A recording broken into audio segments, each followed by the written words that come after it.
And welcome to my YouTube channel. तो भाई लोग सबसे पहले कानून में हेडफोन डाल लीजिए, क्योंकि आज हम बात करेंगे एक ऐसे शख्स की जिसको तुम गाली नहीं दे सकते, क्योंकि गाली को गाली नहीं लगती। मैं बात कर रहा हूँ हिंदुस्तानी भाऊ के बारे में। हिंदुस्तानी भाऊ कौन है? हिंदुस्तानी भाऊ वो बंदा है जिसने गालियों को इन्वेंट नहीं किया। उनके एशियन कंट्रीज में जितनी भी दी जाने वाली गाली है, सबने आपस में मिलकर अपनी माँ बहन एक करवा कर इसको पैदा किया। और पहले ये बंदा जाना जाता था पाकिस्तानियों को माँ बहन की गालियाँ देने के लिए और लड़कियों की माँ बहन करने के लिए। और नॉर्मल इंसान गाड़ी का इस्तेमाल करता है ट्रैवल करने के लिए, मगर ये गाड़ी का इस्तेमाल करता था गाड़ी में बैठ के गालियाँ देने के लिए। मगर ये गालियों वाला कंटेंट ज्यादा टाइम तक यूट्यूब पर टिक नहीं पाया और यूट्यूब ने इसका चैनल उड़ा दिया। हाँ भाई, कैसी लगी?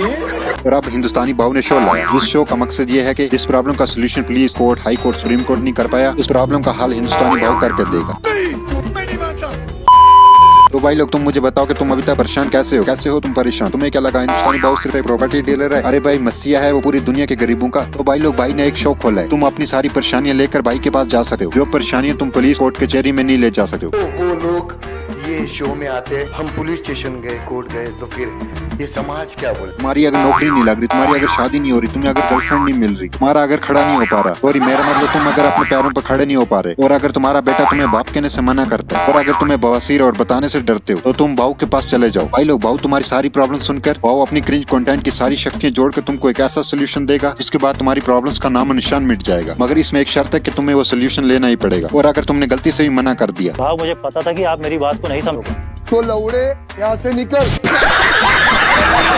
बहुत कोशिश करता हूँ अपने गुस्से को कंट्रोल करने की, लेकिन मैं नहीं कर पा रहा हूँ। तो वो गुस्सा बाहर रख के आने का, इधर नहीं गाड़ मारने का। और आप बताओ इतने प्यार से तुम्हें कोई पुलिस वाला या कोई और समझाएगा? तो मेरी बीवी ने मेरे साथ जो जो किया है ना, उसका बहुत गुस्सा भरा हुआ मेरे अंदर। तो लौड़े बताना। 30 सेकंड में 3 बार गालियां सुन रहा है ये अंकल भाऊ के मुंह से। इतनी देर में तो मैं अपनी प्रॉब्लम भाऊ के पिछवाड़े में डाल के घर चला जाऊं। तुमको क्या लगता है रे? सी लिखे इधर जूतिया तुम्हारे माथे पे लिखा हुआ नहीं है भाऊ, बल्कि छपा हुआ है। एकदम 50 रुपए वाला परमानेंट टैटू करवाया हुआ है। प्रॉब्लम एक औरत है जो कि पहले एक लड़की थी, उसके बाद एक औरत बनी। एक लड़की जो औरत बन के, इसमें प्रॉब्लम वाली बात क्या है? पहला तो ना तू लेडीज है। ऑनलाइन पढ़े हुए इंग्लिश के प्रोफेसर लेडीज नहीं लेडी। एक ही औरत है वो। एक औरत को लेडी बोलते हैं, एक आदमी को जेंट बोलते हैं, और एक चूतियों को हिंदुस्तानी भाऊ बोलते हैं। इसको शो किसने दे दिया? इसको इंग्लिश ग्रामर ट्यूशन का एड्रेस दो कोई।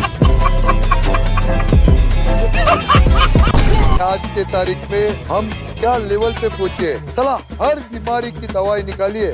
नहीं, हर बीमारी की दवाई नहीं मिली है भाऊ, क्योंकि आज भी हिंदुस्तानी भाऊ के नाम के टैटू का वायरस सोशल मीडिया पर फैल रहा है। जिससे मैं प्यार करता हूँ वो एक लड़का है। I am gay. क्या क्या क्या?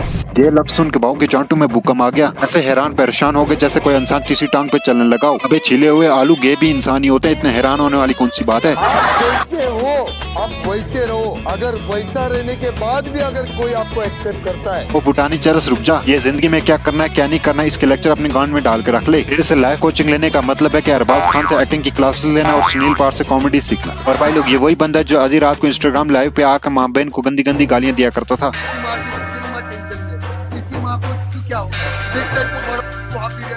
और ये वही चूसा हुआ आम है जो गे कम्युनिटी के लोगों को पूरी कॉन्फिडेंस के साथ इंटरव्यू में मीठा टूटी फ्रूटी या फिर छेना मुर्गी कहता था। रंजोर का ना, हाँ, वो मिट्टे को तो यही मांगता है। और लड़कियों को क्या क्या नहीं बोला इसने। मेरा बाप अगर तेरे को चड्डी देता ना, चड्डी के साथ तेरी भी ले लेता। कि नजर में तेरी माँ आती तो खत्म, तेरी माँ की भी चड्डी पड़ जाती। इंडियन पब्लिक इसको स्टार समझती है, और मैं तुमको बता दूं ये वो टटी है जिसमें मक्खियां भी नहीं बैठती। और भाई लोग तुमको इस छपरे अखंड चूतिया शो में देखने को मिलेगा। अगर एक औरत बच्चे नहीं करना चाहती, बहुत कैरियर फोकस्ड है, तो उससे किस तरह से बात की जाती है। तो बच्चे आपका पति देगा क्या बाजू वाले से लेगा? और इस चमन चूतिया भाव के हिसाब से लड़कियां अगर घर से बाहर निकलती हैं, वो सिर्फ लड़कों के साथ फ्लर्ट करने के लिए निकलती हैं। लड़कियां बाहर जाएगी, ऑफिस जाएगी या कुछ काम से जाएगी, तो ये समझ में आता है कि वो फ्लर्ट करती है। देखने मिलेगा कि हमारे लर्न द फंड भाऊ दुखी हस्बैंड बेचारों को कैसे इंसाफ दिलाते हैं, उनकी बीवियों को गालियां देकर। और किसी और इंसान को बिस्तर में सुला के वो लिपस्टिक का स्वाद उसको देती है। और इस शो का कॉन्सेप्ट एकदम सिंपल सा है कि दारू पियो, बीवी पीटो, मर्द बनो ऑडियंस के लिए। और अनसुनी शो की स्क्रिप्ट कुछ इस तरह की है, जितना हो सके उतनी अश्लील गंदी स्क्रिप्ट लिखी जाए। ससुर को भाभी पे चढ़ा दो, देवर को जिठानी पे चढ़ा दो, सुतेले बाप और सुतेली बेटी के बीच में ठोका पेटी करवा दो, बस हो गया शो हिट।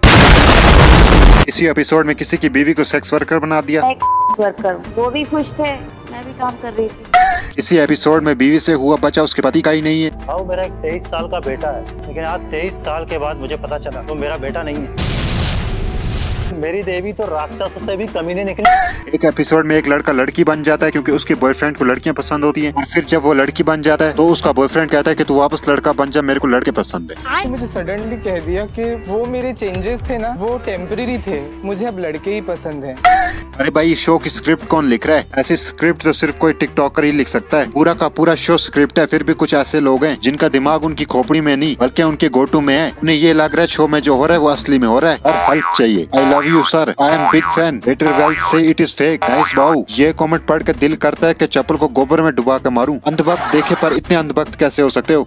और इस शो में कानून अंधा ही नहीं, 4 माँ बहन की गालियां मिलावट फ्री चूतिया भी है।